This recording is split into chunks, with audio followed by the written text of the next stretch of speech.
Amados hermanos, bendiciones a cada uno. Vamos a continuar con el propósito del mensaje acerca de los principios que Dios establece en su palabra de cómo un cristiano debe de conducirse al acercarse y llevar el protocolo que Dios estableció a través del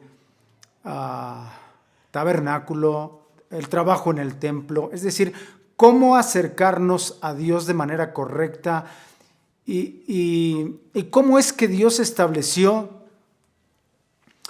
a través del protocolo que Él trazó de cómo debía de acercarse su pueblo, tanto el pueblo de Israel como en este tiempo el pueblo cristiano. Siento que en ocasiones no tenemos ni idea clara de cómo realmente acercarnos a Dios, aun cuando Dios haya sido bastante amplio en todo el Antiguo Testamento acerca de la ley ceremonial que existió durante muchos cientos de años, pero que ahora pensamos sin pensar, de manera involuntaria e inconsciente, no le damos la importancia a lo que Dios estableció durante muchos cientos de años en la ley ceremonial y a través de habernos dejado en la palabra de Dios en el Antiguo Testamento múltiples libros, múltiples enseñanzas que nosotros no hemos buscado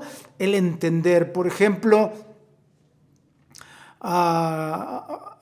en el Nuevo Testamento el Señor en Apocalipsis dice que Él nos hizo reyes y sacerdotes. No nos haría, que nos hizo, es decir, que a través de que venimos al conocimiento de su palabra, automáticamente el Señor nos da el ministerio de ser sacerdotes. ¿Sacerdotes de qué? Para empezar, de nuestra propia vida. ¿Por qué? Para ministrarnos a nosotros mismos de manera correcta como sacerdotes. ¿Qué quiero decir con esto? Bueno, el sacerdote hacía un trabajo en el altar de los sacrificios, un trabajo por él mismo. Si ustedes lo leen ampliamente en la palabra de Dios, lo primero que tenía que hacer es ofrecer sacrificios por su propia persona, para después, posteriormente, por todos los demás. Después de ahí, dirigirse a la fuente del lavacro, a lavarse, a mirarse en el lavacro, puesto que el lavacro tenía espejos que habían sido colocados ahí con un propósito definido, que el sacerdote se mirara a sí mismo, no mirara a los demás si estaban haciendo lo correcto o no, que se mirara a sí mismo. Por eso la palabra de Dios nos habla de un trabajo bastante detallado que llevó muchos años, que se invirtió cientos y cientos de sacrificios, vez tras vez repitiendo lo mismo en la ley ceremonial. ¿Cuál era el propósito de Dios? Que nos quedara forzosamente claro todos los conceptos, todas las repeticiones, pero parece ser que eso no ha funcionado en la mayoría. Pasamos por alto, no entendemos correctamente cómo aplicar en este tiempo de manera práctica como cristianos todo lo que es la ley ceremonial en el Antiguo Testamento, ya que la palabra de Dios en el Nuevo Testamento dice que toda escritura es inspirada por Dios, útil para enseñar, útil para redarguir, para instruir, a fin de que el hombre de Dios, la mujer de Dios sean enteramente preparados para toda buena obra. Y bien, hemos hablado acerca de la importancia de la sangre, aunque no hemos agotado el tema, pero hoy vamos a hablar un poquito acerca de lo que es la fuente del lavacro. En el capítulo 5 de Efesios habla un poquito de ello y les voy a leer. Dice en el capítulo 5, versículo 25, 26 y 27. Dice, así que como la iglesia está sujeta, 25, maridos, dice, amad a vuestras mujeres, así como Cristo amó a la iglesia y se entregó a sí mismo por ella, para santificarla, habiéndola purificado, habla de la iglesia, en el lavamiento del agua por la palabra, a fin de presentársela a sí mismo una iglesia gloriosa, que no tuviese mancha, ni arruga, ni cosa semejante, sino que fuese santa y sin mancha. Es decir, el Señor Jesucristo utiliza elementos naturales en el lenguaje figurado para darnos a entender lo que hace de manera espiritual en nosotros. La palabra y también las aguas del nombre del Señor.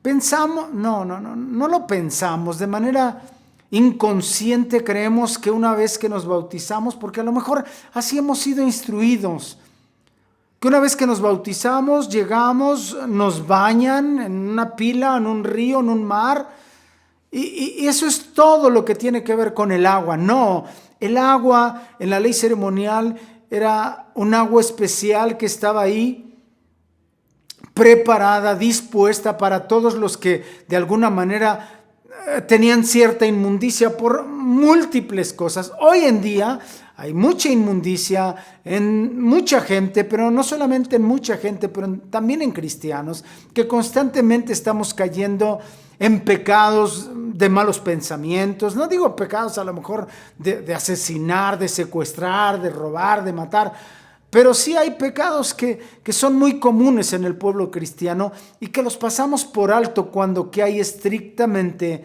mandamientos como irnos a santificar a través de la sangre, irnos a limpiar a través de las aguas del lavacro. ¿Qué tiene que ver el lavacro? Bueno, esto tiene que ver con la naturaleza de Jesucristo. En el Antiguo Testamento era las aguas por los inmundos, aguas que traían de la roca que es Cristo y que le agregaban cenizas de un sacrificio que era de la vaca roja o vaca bermeja, y estas eran llevadas puestas fuera del tabernáculo, fuera del campamento, y cuando alguien estaba inmundo por algo, salía a buscar esas aguas. Son principios que tenemos que seguir practicando hoy en día. Esa es la vida cristiana. Caí en pecado, tengo que reconocerlo, tengo que pedir perdón y tengo que buscar no solamente la sangre, pero también las aguas del nombre del Señor con las que yo fui bautizado. No solamente es de ir una sola vez a esas aguas, pero constantemente. Por eso es que el Señor nos dejó tantos libros, tantos volúmenes en el Antiguo Testamento para enseñarnos que esto es constantemente, todos los días, varias veces al día, así como lo hacía el sacerdote. Si ministraba 10 veces en el altar de los sacrificios y se manchaba de tizne, de sangre, qué sé yo, tenía que venir al lavacro, a la fuente del lavacro y observarse ahí, mirarse ahí. Había espejos en la fuente del lavacro y ver si había alguna mancha. Hoy probablemente no es de sangre, no es de tizne, pero son manchas que simplemente se quedan en nosotros por malos pensamientos, porque dijimos una mala palabra, qué sé yo. Hay múltiples cosas y constantemente nos está sucediendo, hermanos, y tenemos que, no en automático vamos a ser perdonados ni limpiados. Tenemos que buscar la sangre de Jesucristo, tenemos que buscar las aguas de su nombre, de su naturaleza para ser santificados. Tenemos que buscar el fuego del Espíritu Santo también para ser santificados. Y esos 3 elementos de manera espiritual y natural estaban en él. En los atrios, en el tabernáculo y en el templo. Hoy en día, de manera espiritual, están disponibles también para nosotros, para siempre estarnos santificando, purificando. Ya somos salvos, pero ¿qué de crecer y de santificarnos? ¿Qué de crecer y de conformarnos a la imagen de Cristo? ¿Qué de crecer y de regenerarnos constantemente? Gracias a Dios que hay los elementos y tenemos que entenderlo claramente para que cuando Cristo venga nos encuentre trabajando. Esa es la manera de que un cristiano debe mantenerse, trabajando en su propio corazón. La palabra de Dios dice: bienaventurado el siervo que cuando venga su Señor o regrese su Señor lo encuentre trabajando en su propio corazón, limpiándose, preparándose para cuando Cristo venga no encuentre ninguna mancha, ninguna arruga, como lo leímos en la palabra. Dios les bendiga. Y envíenme sus preguntas o sus comentarios para poder seguir con estos temas. Dios les bendiga, amados hermanos.